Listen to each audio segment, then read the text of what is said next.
At approximately 11:50 a.m. Thursday, April 17th, a gunman opened fire on the main campus of Florida State University in Tallahassee, shooting multiple individuals in the vicinity of the Student Union building.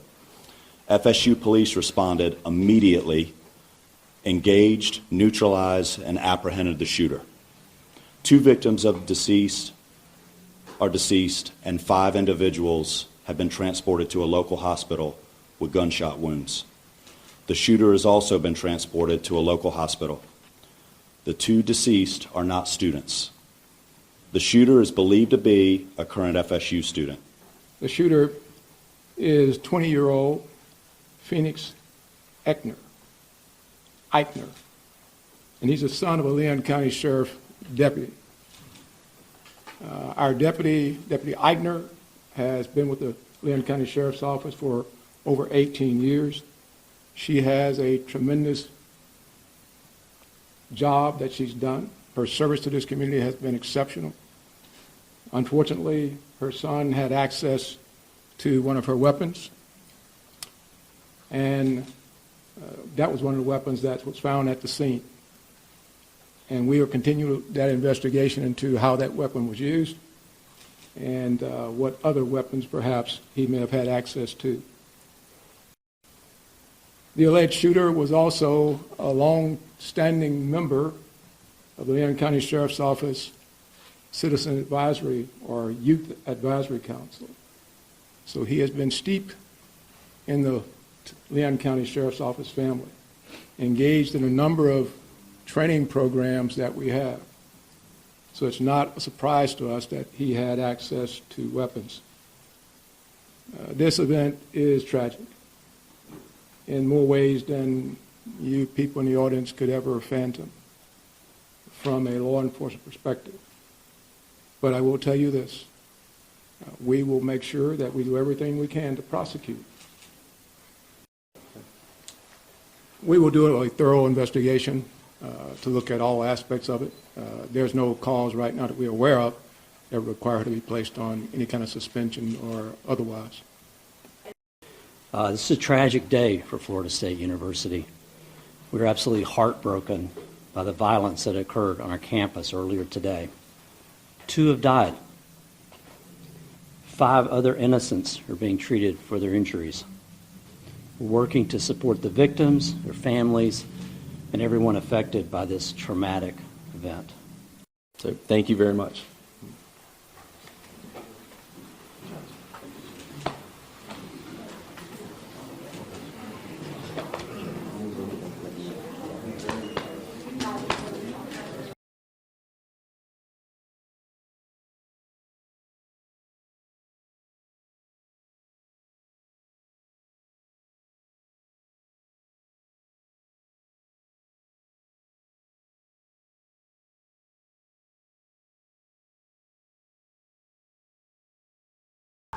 But we saw people downstairs running through that.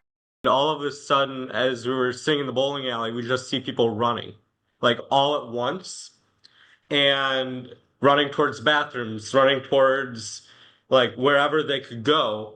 And all of us in the bowling alley were like, this is not normal. We're gonna, at least run into the billiards room, which still has a glass wall, but puts like another glass wall between us.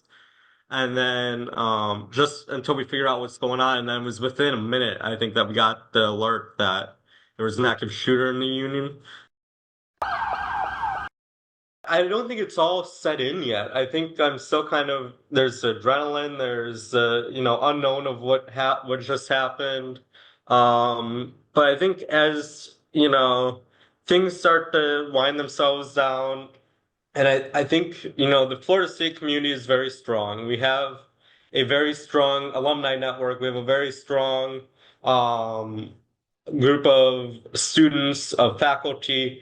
We're all a community, and we all work together. And I look forward to going back to class. Like, I think that sense of normalcy is going to be very helpful to a lot of people.